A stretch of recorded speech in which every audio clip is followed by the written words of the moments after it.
Assalamualaikum warahmatullahi wabarakatuh. Pertama-tama marilah kita panjatkan puji dan syukur kita ke hadirat Allah Subhanahu wa taala yang telah memberikan karunia-Nya kepada kita semua. Shalawat berangkaikan salam, tak lupa pula kita sanjungkan ke Nabi besar Muhammad sallallahu alaihi wasallam yang telah membawa kita dari alam kebodohan hingga alam yang penuh dengan ilmu pengetahuan. Nah, saya tidak akan memperpanjang mukadimah lagi. Judul makalah kami yaitu Australia menuju pemerintahan yang demokrasi. Kami dari kelompok 6 yang beranggotakan 3 orang. Saya sendiri Roro Ajeng Apriana, yang kedua yaitu Aulia Triyulianti, yang ketiga yaitu Muhammad Abdi Hidayat. Nah, yang pertama sekali yang akan saya bahas yaitu tentang pembentukan Legislative Council. Nah, pada masa itu, pemerintah Inggris mengeluarkan undang-undang untuk wilayah koloni yang disebut dengan Australian Colonies Government Act. Nah, pada tahun 1850 yang menyebutkan bahwa ada 3. Yang pertama yaitu Victoria dipisahkan dari New South Wales. Yang kedua, semua koloni di Australia kecuali Australia Barat berhak membentuk Legislative Council seperti di New South Wales. Yang ketiga yaitu tiap koloni berhak menyusun sistem pemerintahan sesuai dengan kemauannya masing-masing. Kemudian akan dilanjutkan kepada Aulia Triyulianti lebih rinci. Assalamualaikum warahmatullahi wabarakatuh. Saya Aulia Triyulianti. Baiklah, saya akan menjelaskan materi selanjutnya yaitu pembentukan Legislative Council. Dalam uraian terdahulu telah dikemukakan bahwa Macquarie adalah Gubernur New South Wales yang terakhir memegang seluruh kekuasaan di tangannya sendiri. Juga diungkapkan serba sedikit tentang pengiriman GTB ke Sydney untuk melakukan penyelidikan berbagai hal di koloni itu, khusus yang menyangkut keluhan imigran bebas tentang perlakuan Macquarie terhadap emancipation. Juga menjelaskan, namun dalam kesempatan ini perlu membicarakan sedikit tentang dampak lain dari laporan, khususnya yang menyangkut pemerintahan di koloni itu, sebab perubahan sistem pemerintahan di New South Wales pada gilirannya juga pada koloni yang lain. Salah satu dampak penyelidikan yang dilaporkan oleh Big ialah mulai dipikirkannya pemerintahan di New South Wales. Walaupun harus diakui bahwa laporan Big itu bukanlah penyebab tunggal sesungguhnya dalam laporan Big tidak merekomendasikan perubahan cara pemerintah di New South Wales. Akan tetapi kritikannya terhadap sistem yang berlaku pada waktu itu mendorong pemerintah Inggris untuk membatasi kekuasaan gubernur. Jika Macquarie merupakan gubernur terakhir yang otokratis, maka penggantinya Sir Thomas Bisworth tahun 1822 sampai 1825 adalah gubernur pertama yang kekuasaannya dibatasi berdasarkan undang-undang Yudikatur atau Yudikatur Act untuk New South Wales yang dikeluarkan oleh Parlemen Inggris pada tahun 1823 yang berisi tentang pembatasan suatu Legislative Council dalam pemerintahan di New South Wales.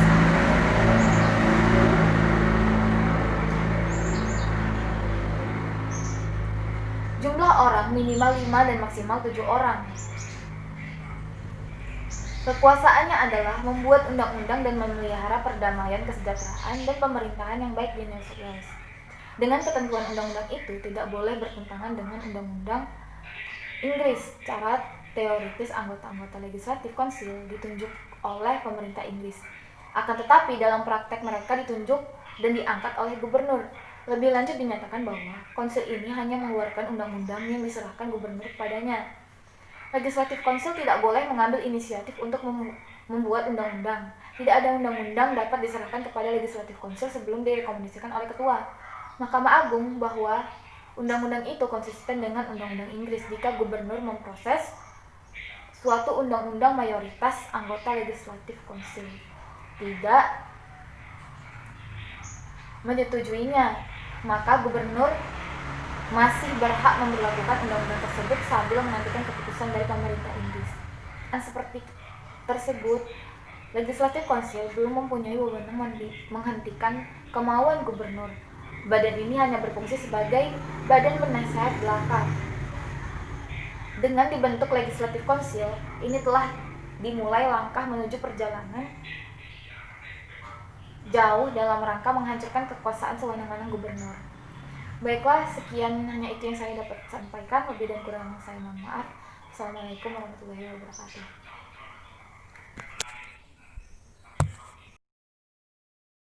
Baiklah, saya akan melanjutkan pembahasan selanjutnya, yaitu B.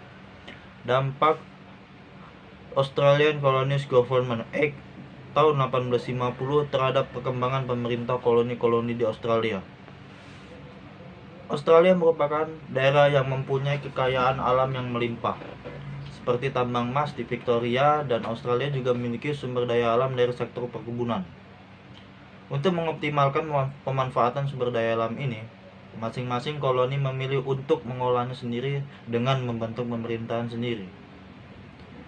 Setelah merasa cukup persiapan untuk melakukan pemerintahan sendiri sesuai dengan tawaran Undang-Undang tahun 1950, maka itu New South Wales mulai melaksanakannya sejak tahun 1855. Kemudian disusul Victoria tahun 1856, Tasmania tahun 1856, Australia Selatan tahun 1856, Queensland yang semula merupakan bagian dari New South Wales baru terpisah pada tahun 1859 dan sejak itu memulai pemerintahannya sendiri. Demikianlah dalam kurun waktu 10 tahun dari dikeluarkannya Australian Colonies Government Act, itu telah lahir 5 koloni-koloni yang lain yang masing-masing memiliki otonomi terpisah dari koloni yang lain. Pengalaman dari koloni di masa lalu tentunya juga ikut menyatu dengan pilihan pemerintahan masing-masing. Setiap koloni nampaknya lebih mementingkan urusan di dalam koloninya daripada memikirkan hubungan dengan koloni yang lain. Australia Barat yang memiliki kekhasan pada masa lalunya baru memulai pemerintahannya sendiri pada tahun 1890. A. Faktor sosial. Struktur dan keanekaragaman masyarakat Australia terdiri dari penduduk asli, yang terdiri dari suku-suku asli seperti contohnya suku Aborigin. Yang kedua, dari unsur masyarakat kolonis, yaitu pendatang dari Eropa dan Asia. Adapun struktur dan keanekaragaman para imigran tersebut sebagai berikut. Yang pertama, penduduk asli, yaitu imigran awal. Penduduk asli terdiri dari orang-orang Aborigin sebagai imigran awal yang menghuni benua Australia. Struktur masyarakat penduduk Aborigin terdiri dari suku-suku yang dikepalai oleh seorang kepala suku. Dan yang kedua, masyarakat kolonis atau pendatang. Ini mencakup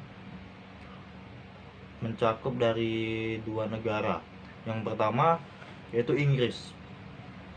Inggris adalah bangsa pertama yang mendirikan dan membangun koloni-koloni di Australia, dan struktur masyarakat di koloni tersebut terdiri dari narapidana, orang-orang bebas, pemerintah Australia yang mewakili Inggris. Dan yang kedua, bangsa Irlandia. Sampai di Australia pada bangsa Irlandia sampai di Australia pada abad ke-19. Mereka mayoritas memeluk Katolik. Datang ke Australia mencari kebebasan beragama. Pada perkembangannya, angka imigran Irlandia meningkat secara drastis dan banyak imigran Irlandia yang menjadi tokoh gerakan nasional Australia. Dengan beraneka ragam macam jenis masyarakat di Australia, ini mendorong koloni-koloni di Australia untuk membentuk pemerintahan sendiri. Dan yang kedua itu B. Faktor politik. Daerah Indonesia bagian timur yang secara letak geografisnya dekat dengan Australia tentunya memiliki faktor politik dengan Australia. Daerah Irian Timur yang dikuasai bangsa Eropa menjadi benteng bagi Australia. Itulah mengapa bangsa Eropa mempunyai kepentingan politik di Irian Timur. Yang C itu faktor ekonomi. Masing-masing koloni di Australia memiliki sumber daya alamnya sendiri. Namun, karena faktor inilah setiap koloni memiliki kepentingan di koloninya sendiri. Koloni satu dengan koloni yang lain saling membutuhkan untuk memenuhi kebutuhan koloninya.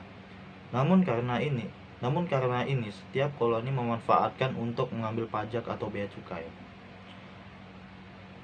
Oke. Mungkin sampai situ saja materinya. Berikut adalah bagian penutupnya. Jadi kesimpulannya, para squatters bukan hanya berperan sebagai tulang punggung perekonomian Australia, dalam paruh kedua abad 19. Akan tetapi mereka lah kelompok politik yang paling utama dalam masyarakat.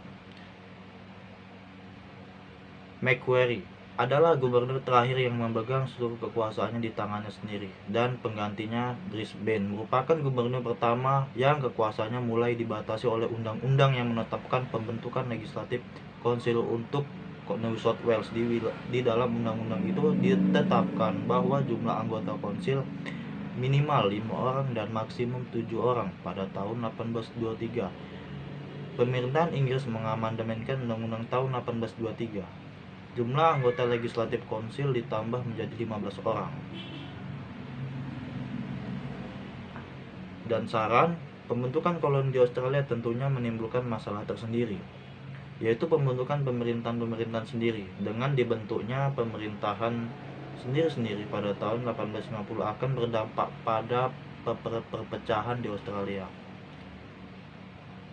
Mungkin dari kelompok 6 itu saja yang dapat kami sampaikan. Mudah-mudahan presentasi yang kami sampaikan akan berguna bagi para pendengar sekalian, terutama bagi kami sendiri. Mohon maaf jika ada salah kata. Kepada Allah saya mohon ampun.